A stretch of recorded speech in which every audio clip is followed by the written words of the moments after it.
Probably don't need to tell most of you guys, but probably already figured out the banks are insolvent. They don't have any money. And since March 2020, there's been a 0% reserve requirement. So if you have $100,000, $150,000, $200,000 sitting in a bank account, they don't even have to have one penny to back that up, to back up your hard work. So my advice is only keep enough in the banks to keep the flow going, to pay off bills here and there. But other than that, it's not safe. The banks don't have any money. They're broke. So, and various things, people say, oh, well, I'm with a small credit union, yada, yada, yada. None of it's safe. They don't have any money. And then, obviously, these insurances, we already know, it's like FDIC insurance, cover like maybe like 1.5% of what's supposedly out there or whatever. Insurance only works until it doesn't. And how many times have you seen an insurance situation where they don't get paid to fill claims, they get paid to come up with a reason why you're not covered? Now, in this banking situation, it seems like the Biden administration is going to try to paper over this as much as they can and save some of these bigger banks. But the small ones are likely not going to be saved. Probably try to kind of herd everybody into these bigger banking institutions, and ultimately try to roll out their own digital currency or whatever eventually. I don't know timeline wise of when that would happen and stuff like that. But we all know the writing on the wall. The only real sound money is crypto. That's it. People say, well, gold and silver. How much gold and silver is there in the world? We don't know. We don't really know. And there's so much paper silver out there floating around, and they manipulate those markets. Those are their markets. You can't lever against. Let's say you buy bullion, gold, silver. You got a bunch of coins. You can't lever against that. There's a lot of friction getting in and out. So I'm not a big fan of that. Some people are chase after the silver situation and stuff. I just never have been a fan of that. And I made videos back in 2018 saying that I just I never was impressed. It really has not performed that well. It's manipulated. It's, you kind of see what you can do with crypto. So this is kind of a black swan event with this whole Silicon Valley Bank.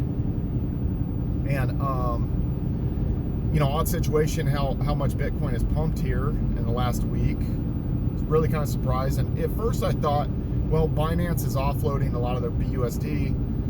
They said that they were doing that to buy like Bitcoin, Ethereum, and BNB.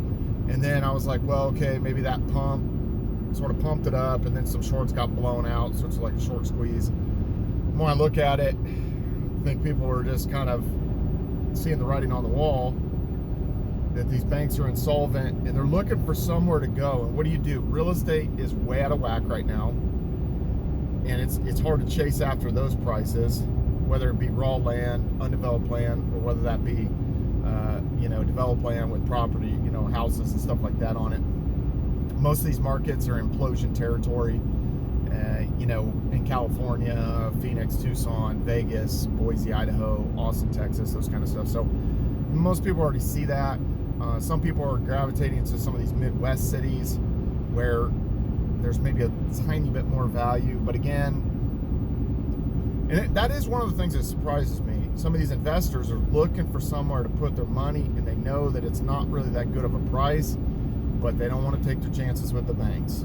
So they stuff it in some property or some maybe farmland or some raw land, undeveloped land or something. Stick it somewhere. The vehicle market is still way wacky. Obviously, the repos are heating up and stuff like that. The repo rate is higher than it was last recession, and I think that's going to continue because the value of cars got so way out of whack, and then it's like 15% of people have a car payment that's over $1,000 a month or something. So it becomes unsustainable as the layoffs ramp up. And it's not just the tech stuff, guys. If you've been following, General Motors have made an offer to do buyouts for all their salaried personnel, and you know, if they were strongly encouraged to take that. If they don't take that, then people are going to start, you know, getting let go, and there'll be a severance package most likely and stuff, and so that'll be the second round. So, but a lot of people aren't close to retirement age, and if they're within a year or two when they were going to retire, it probably makes sense to take the buyout. Because a lot of people are, you know, money's tight even for them because, you know, they upgraded their lifestyle in certain ways, and they need that flow to continue, and things have gotten expensive, even for these employees. You know, a place like General Motors that pays well. So again, that's a lot of employees, and you're going to see that throughout the manufacturing. You're going to see tens of thousands of people are going to get let go.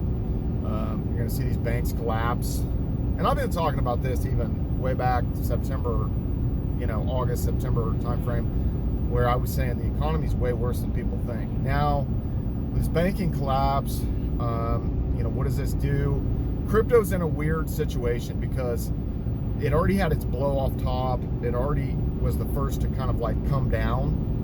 And then it's like, well, it's a lot safer to put money there than it would be to maybe chase these overvalued properties, overvalued vehicles, silver and gold. Again, I just don't like the premise. I get it if someone wants to diversify into that, but I'm not a big fan. You can't lever against it, and I can't express enough how powerful that is, that you can buy Bitcoin, buy Litecoin, buy Dogecoin, and post it on these money markets like Venus on the Binance Smart Chain, and then borrow against it and buy other assets that might generate income and stuff like that. But you have the core pillar of your investment. So that's one of the things people like about real estate. You can lever against it. You have the power of leverage.